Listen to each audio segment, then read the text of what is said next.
अंबरनाथमध्ये धर्मवीर आनंद दिघे नाट्य मंदिराचा लोकार्पण सोहळा जल्लोषात पार पडला। या सोहळ्यात मराठी चित्रपटसृष्टीतील अभिनेते दिग्दर्शक महेश कोठारे यांनी आपल्या भाषणातून उपमुख्यमंत्री एकनाथ शिंदे आणि कल्याण लोकसभा मतदारसंघाचे खासदार डॉक्टर श्रीकांत शिंदे यांचं कौतुक केलं।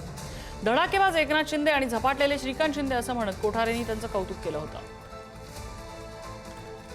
आपल्या सर्वांचे लाडके धडाकेबाज नेते आपले उपमुख्यमंत्री माननीय एकनाथजी शिंदे साहेब आणि झपाटलेला आमचा जो एक खासदार आहे श्रीकांत शिंदे, मंचावरती उपस्थित सर्व मान्यवर मित्रो, खरंच थिएटर पाहून तर मी खूपच भारावून गेलो।